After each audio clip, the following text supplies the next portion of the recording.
नमस्कार, जनपक्ष में आपका स्वागत है। मैं हूं प्रियदर्शन। दोस्तों, आज बात बिहार चुनाव की। इन दिनों वहां एक नारा लगातार सुनाई पड़ रहा है, भूरा बाल साफ करो। क्या इसका मतलब आपको पता है? जो लोग 90 के दशक को याद करते हैं उनको मालूम होगा, लेकिन जो नई पीढ़ी है वो शायद इस नारे को ठीक से न समझती हो। इसलिए याद दिला दूं, हो सकता है कई लोग भूल गए हों। 90 के दशक में कहा गया कि नारा लालू यादव ने दिया। हाजीपुर की किसी सभा का उल्लेख किया गया कि वहां उन्होंने ये नारा दिया। नारा क्या था? भूरा बाल साफ करो। इसका मतलब उन्होंने इसकी व्याख्या की, भ से भूमिहार, रा से राजपूत, ब से ब्राह्मण और ल से लाला, कायस्थ। यानी वो अगड़ों के सफाई की बात कर रहे थे। हालांकि लालू यादव बार बार बोलते रहे कि उन्होंने ऐसा कोई नारा नहीं दिया, वो बिहार के मुख्यमंत्री थे, ऐसी बात कह नहीं सकते थे। और उनके करीबी लोगों में कई अगड़ी जाति के नेता भी थे। रघुवंश बाबू थे, उनमें शिवानंद तिवारी थे और कई लोग थे जो उनके करीब थे उन दिनों। उन सबका कहना है कि ऐसा कोई आधिकारिक नारा नहीं दिया गया। लेकिन 90 के दशक में नारा चिपका क्यों, लगातार सबका पीछा क्यों करता रहा और आज फिर 20 साल बाद उसकी याद क्यों आई है, इस पर थोड़ी सी बातचीत करेंगे।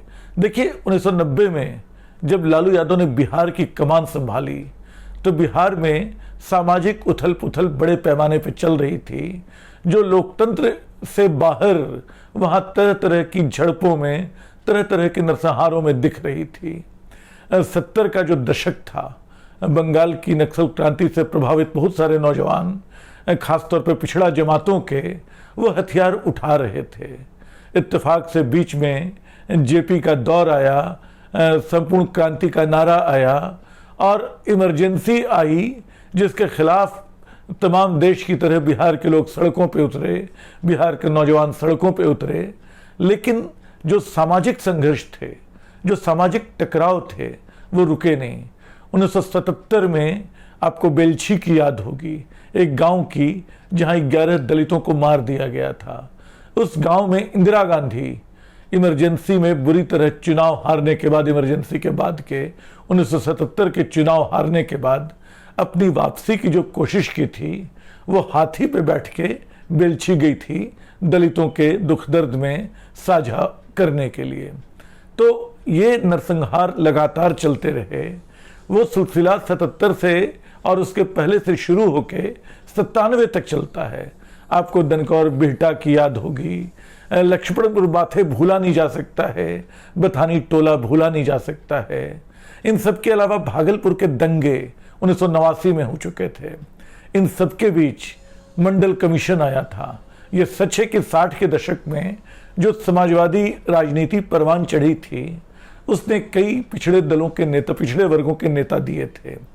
उनमें बीपी मंडल भी थे, जो मुख्यमंत्री बने थे बहुत कम समय के लिए, और बाद में 77 में कर्पूरी ठाकुर बने थे।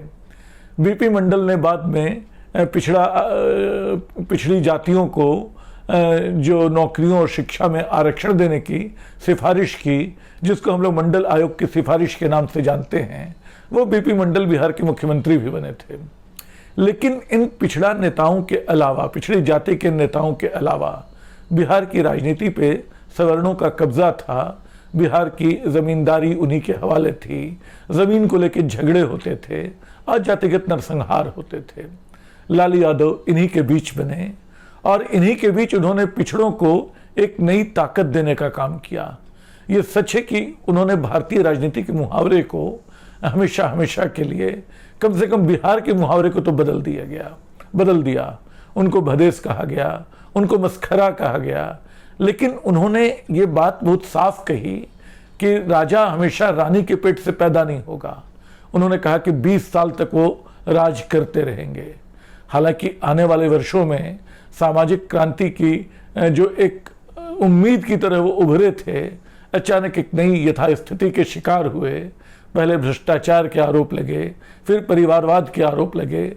मैं उन ब्यूरो में नहीं जाऊंगा, मैं सिर्फ याद दिलाना चाहूँगा कि इन तमाम आरोप प्रत्यारोपों के बावजूद, पार्टी की टूटन के बावजूद 1990 से 2005 तक लालू यादव और राबड़ी देवी की सरकारें अंततः चलती रहीं, बनी रहीं। ये 2005 का साल था जब नीतीश कुमार आए और उन्होंने सरकार बनाई, और उसके बाद आज तक बीच के एक वर्ष को छोड़कर जब 2014 में नीतीश कुमार ने इस्तीफा दे दिया था, लोकसभा चुनाव में बिहार में जेडीयू के खराब प्रदर्शन की जिम्मेदारी लेते हुए, उसको छोड़ दें अगर, तो लगातार नीतीश कुमार मुख्यमंत्री रहे।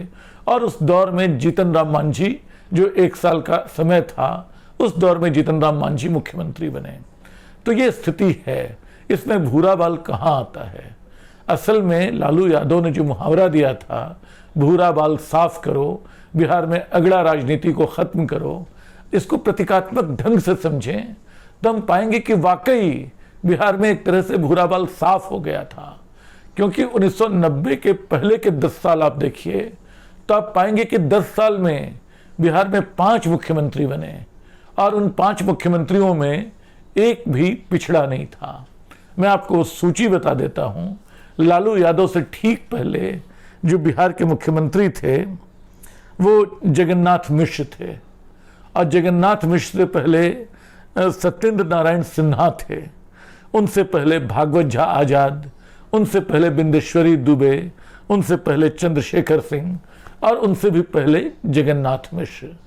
तो 10 साल 1980 से 1990 के बीच 10 साल में बिहार 6 अगड़ा मुख्यमंत्री देखता है, और उसके बाद अगले 35 साल तक ये अगड़ा मुख्यमंत्री खत्म हो जाते हैं। कोई भूमिहार, कोई राजपूत, कोई ब्राह्मण, कोई कायस्थ बिहार का मुख्यमंत्री नहीं हो पाता है। एक तरह से भारतीय बिहार की राजनीति में ये भूरा बाल की सफाई ही है। लालू यादव बार बार कहते रहे कि उन्होंने नारा नहीं दिया, जो सच है कि उन्होंने नहीं दिया, लेकिन लालू यादव की राजनीति की ताकत थी। तमाम आरोपों के बावजूद, तमाम भ्रष्टाचार और उनसे चिढ़ने वाले तमाम लोगों के बावजूद बहुत बड़ी तादाद उनसे नाराज रही, आज तक उनसे शिकायत करती है। बिहार में जंगल राज का आरोप लगा। इन सबके बावजूद लालू यादव ने सामाजिक न्याय की राजनीति को वहां तक पहुंचा दिया जहां से पीछे लौटना अब आसान नहीं लगता है। यह सच है कि लालू यादव के विकल्प बने तो नीतीश कुमार बने, और सिर्फ सुशासन के चलते नहीं बने, वो इसलिए भी बने कि पिछड़ी जमात से आते थे और इसलिए उनका बनना संभव हुआ। और नीतीश कुमार ने जो इस्तीफा दिया तो उन्होंने और नीचे जीतन राम मांझी को चुना। तो आप देखिए कि इन 35 सालों में पिछले 10 सालों के सारे रिकॉर्ड को उलटते पुलटते हुए पिछड़ा राजनीति काबिज रही है। और 2025 के चुनाव में क्या होना है? अगर एनडीए जीतता है तो एनडीए ने घोषणा कर रखी है कि नीतीश कुमार उसके मुख्यमंत्री होंगे। दिलचस्प ये है कि वो इस घोषणा के बावजूद नीतीश कुमार की सेहत को देखते हुए, बिहार में बीजेपी के नेताओं की महत्वाकांक्षाओं को देखते हुए कई लोगों को लगता है कि पता नहीं ये बात मानी जाएगी या नहीं मानी जाएगी। लेकिन जो भी हो, फिलहाल नीतीश कुमार 2025 में भी मुख्यमंत्री पद के दावेदार हैं, उसके उम्मीदवार हैं। दूसरी तरफ जो महागठबंधन का खेमा है उसमें तेजस्वी यादव का नाम घोषित हुआ हो चाहे न हुआ हो, सबको मालूम है कि अगर महागठबंधन की सरकार बनी तो तेजस्वी को छोड़कर कोई और मुख्यमंत्री नहीं होगा। आप ध्यान से देखें तो जो तीसरा चेहरा जिसके भीतर मुख्यमंत्री बनने की ललक सबसे ज्यादा दिखाई देती है, जो लगातार इसको छुपाता भी नहीं है, वो चिराग पासवान का है।